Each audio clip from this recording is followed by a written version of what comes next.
जय हिंद दोस्तों, अगर आप मध्य प्रदेश के हैं तो इस चैनल को सब्सक्राइब जरूर कर ले। तो शुरू करते हैं आज मध्य प्रदेश की 20 बड़ी खबरें। आज मध्य प्रदेश में कोरोना के 9,754 केस मिले। जी हां दोस्तों, मध्य प्रदेश में पिछले 10 दिनों से कोरोना संक्रमितों की संख्या बढ़ती जा रही है। पिछले 24 घंटों में 9,754 नए केस मिले हैं। जी हां दोस्तों, मध्य प्रदेश में एक्टिव केस की संख्या 1,11,366 पहुंच गई है। हालांकि पॉजिटिविटी रेट घटकर 15% हो गया। स्वास्थ्य विभाग की ताजा रिपोर्ट के मुताबिक इंदौर में 1651, भोपाल में 1412, ग्वालियर में 793 और जबलपुर में 542 नए संक्रमित मिले हैं। प्रदेश में पिछले 24 घंटों में 94 मौतें हुई है। इसमें से सबसे ज्यादा भोपाल में 9, इंदौर में 8, ग्वालियर में 7 व जबलपुर में 6 लोगों ने कोरोना के कारण जान गंवाई। मध्य प्रदेश में कर्मचारी पेंशन योजना में 4% बढ़ेगा सरकार का अंशदान। जी हां दोस्तों, मध्य प्रदेश में 4 लाख से ज्यादा अधिकारी कर्मचारियों की पेंशन योजना में सरकार अब 14% अंशदान देगी। सीएम शिवराज सिंह चौहान की अध्यक्षता में मंगलवार को वीडियो कॉन्फ्रेंसिंग के माध्यम से हुई कैबिनेट बैठक में ये निर्णय लिया गया। इससे सरकार का सालाना 600 करोड़ रुपए का अतिरिक्त वित्तीय भार आने की संभावना है। अभी तक योजना में सरकार का अंशदान 10% था। वही कृषि विस्तार योजना में कृषक मित्र के चयन के लिए न्यूनतम आयु सीमा 25 वर्ष होगी। जी हां दोस्तों, मुख्यमंत्री ने बैठक में बताया कि कोरोना संक्रमण के बीच समर्थन मूल्य पर गेहूं की खरीद जारी है। अभी तक 1 करोड़ टन गेहूं खरीद लिया गया है। चना, मसूर और सरसों की खरीद करके किसानों को उचित मूल्य दिलाया गया है। मध्य प्रदेश से चमक विहीन गेहूं खरीदेगी केंद्र सरकार। जी हां दोस्तों, कोरोना संकट के बीच शिवराज सरकार की पहल पर केंद्र सरकार ने प्रदेश के किसानों को बड़ी राहत दी है। इसके तहत अब ओलावृष्टि और अतिवृष्टि से प्रभावित गेहूं भी समर्थन मूल्य पर खरीदा जाएगा। इसके लिए केंद्र सरकार ने 10% तक चमक विहीन गेहूं लेने की अनुमति दी है। हालांकि राज्य सरकार इस शर्त से छूट चाहती है। इसके लिए प्रस्ताव केंद्र सरकार को फिर से भेजा जा रहा है। प्रदेश में 1 करोड़ टन से ज्यादा गेहूं खरीदा जा चुका है। सस्ती बिजली योजना के दायरे से बाहर नहीं करेगी सरकार। जी हां दोस्तों, कोरोना के लगातार बढ़ते संक्रमण और इस समस्या से जूझने की चुनौती के बीच राज्य सरकार की प्राथमिकता भी अब बदलने लगी है। कोरोना संक्रमण के बढ़ते मामले और फिर दामों विधानसभा उपचुनाव से मिली करारी पराजय के बाद इसके साइड इफेक्ट देखने लगे। अब सरकार फिलहाल ऐसी कोई योजना लागू नहीं करेगी जिससे कि पहले ही परेशान नागरिकों की परेशानी में और इजाफा। इसके तहत अब राज्य सरकार प्रदेश के ऐसे बिजली उपभोक्ता को सस्ती बिजली की योजना के दायरे से बाहर नहीं करेगी जो कि आयकर है। अब सरकार इस कदम को वापस लेने के मूड में है। शिवराज का दावा, हम तीसरी लहर से निपटने को तैयार है। जी हां दोस्तों, प्रदेश में कोरोना संक्रमण के मौजूदा हालत में मुख्यमंत्री शिवराज सिंह चौहान का दावा है कि हम कोरोना की तीसरी लहर से निपटने की रणनीति बना चुके हैं। सरकार ने ट्वीट के जरिए ये जानकारी दी है। जी हां दोस्तों, मुख्यमंत्री ने कहा कि विशेषज्ञों के अनुसार तीसरी लहर में बच्चे ज्यादा प्रभावित हो सकते हैं, इसलिए हर जिले में बच्चों के लिए अलग से ICU बना रहे हैं। भोपाल के हमीदिया में बच्चों के लिए अलग से 50 ICU तैयार हो रहे हैं। मुख्यमंत्री का यह भी दावा है कि प्रदेश में कोरोना का संक्रमण कम हुआ, अस्पतालों में कोरोना संक्रमितों का इलाज जारी है। 2 दिन में होगा 10वीं का वैल्यूएशन व 12वीं के एग्जाम पैटर्न पर फैसला। जी हां दोस्तों, कोरोना संक्रमण के चलते फिलहाल स्कूल बंद है। वही स्कूल शिक्षा विभाग ने मासिक की 10वीं की परीक्षा निरस्त और 12वीं की परीक्षा स्थगित कर दी है, लेकिन अभी तक विभाग दोनों परीक्षाओं को लेकर निर्णय नहीं ले सका है। हालांकि विभागीय सूत्रों की माने तो मंडल के सचिव उमेश कुमार सिंह की ड्यूटी बंगाल चुनाव में लगाई गई थी। अब वे वहां से लौट आए। ऐसे में अब 10वीं के वैल्यूएशन पैटर्न और 12वीं के एग्जाम पैटर्न पर 1-2 दिन में फैसला होने की संभावना है। गुना पुलिस हर थाने में रोजाना बांटेगी 500 पैकेट खाना। जी हां दोस्तों, जिला पुलिस ने मजदूरों और नागरिकों को खाने की व्यवस्था के लिए नवाचार किया है। पुलिस द्वारा जिले के हर थाने में रोजाना 500 पैकेट भोजन के वितरित किए जाएंगे। पंचायत एवं ग्रामीण विकास मंत्री महेंद्र सिंह सिसोदिया ने बमोरी थाने से इसकी शुरुआत की।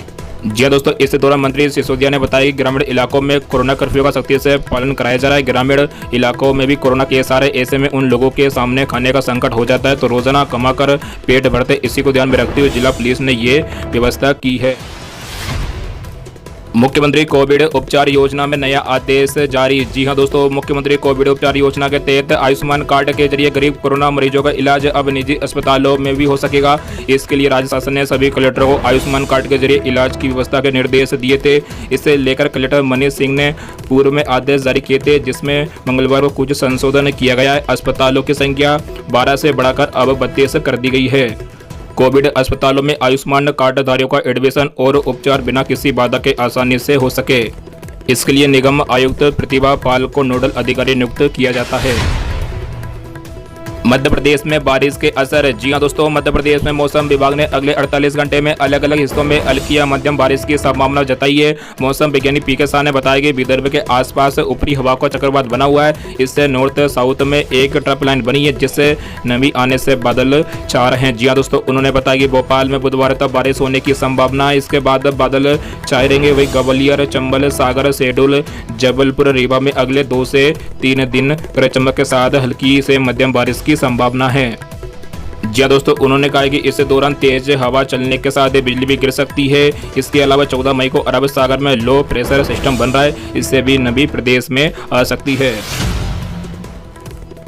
अमेरिका में 12 से 15 वर्ष के बच्चों के लिए वैक्सीनेशन को मिली मंजूरी। जी हां दोस्तों, कोरोना महामारी ने अमेरिका जैसे एडवांस और बलशाली देश को भी नहीं छोड़ा। कोरोना से पीड़ित यूं तो सारा विश्व है, लेकिन कुछ देशों में कोरोना ने आतंक मचा कर रख दिया था और कई देशों में अभी भी यही हाल है। इसमें एक देश संयुक्त राष्ट्र अमेरिका भी है। अमेरिका में सबसे ज्यादा कोरोना संक्रमण के मामले और कोरोना से हुई मौतों के आंकड़े सामने आए। हालांकि अमेरिका में वैक्सीनेशन का काम तेजी से चल रहा है और अब एक और अच्छी खबर सामने आ रही है।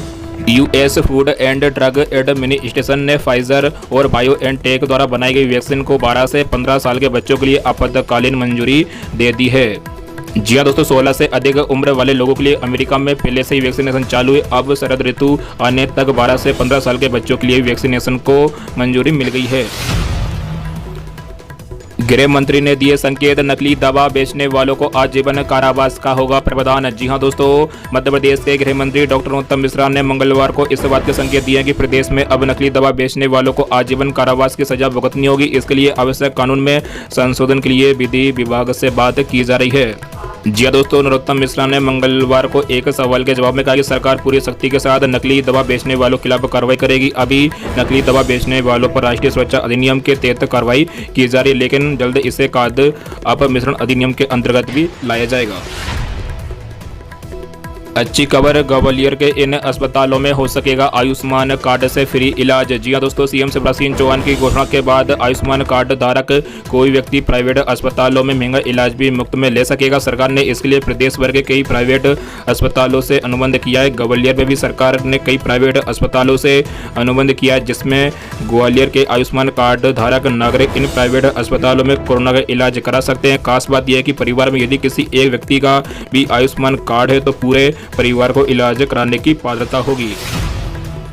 व्हाट्सएप लेकर आ रहा है जबरदस्त नया फीचर, बिना इंटरनेट के भी करेगा काम। जी हां दोस्तों, व्हाट्सएप यूजर्स के लिए एक बड़ी खुशखबरी है। व्हाट्सएप जल्द नया फीचर लेकर आने वाला। इस फीचर के जरिए यूजर्स बगैर इंटरनेट के भी ऐप का इस्तेमाल करके मैसेज भेज सकेंगे। इसका मतलब अब डेस्कटॉप पर बिना मोबाइल के ही व्हाट्सएप को लॉगिन कर सकेंगे। इसके लिए QR कोड को स्कैन करने की जरूरत नहीं पड़ेगी। अभी तक टेलीग्राम, फेसबुक समेत कई ऐप बिना फोन की मदद से सीधे डेस्कटॉप पर उसका प्रयोग करने की सुविधा देते हैं।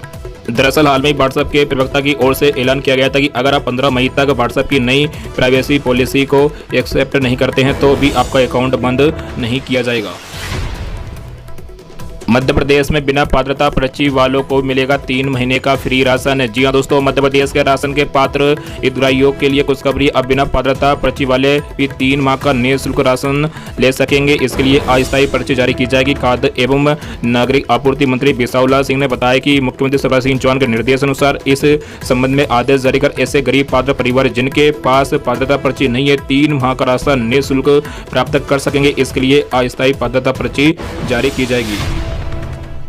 कमलनाथ का शिवराज सरकार पर तीखा तंज। जी हां दोस्तों, कमलनाथ ने ट्वीट करते हुए लिखा कि कोरोना की इस महामारी मध्य प्रदेश में एक नई तरीके का माफिया सामने आया है। वो है रेमडेसिविर माफिया, जिसने इस संकट काल में कई लोगों की जान ली है, कई जरूरतमंद लोगों को लूटा है, कई लोगों को ठगा है, कई परिवारों को बर्बाद किया है। आखिर ऐसे माफियों को किसका संरक्षण? ऐसे माफियों पर कड़ी से कड़ी कार्रवाई हो। ये मानवता व इंसानियत के दुश्मन। गाड़ दूंगा, टांग दूंगा, लटका दूंगा। लेकिन प्रदेश में माफिया न गड़ रहे हैं, न टंग रहे हैं, न लटक रहे हैं। लोग आपदा में भी अवसर देख रहे हैं।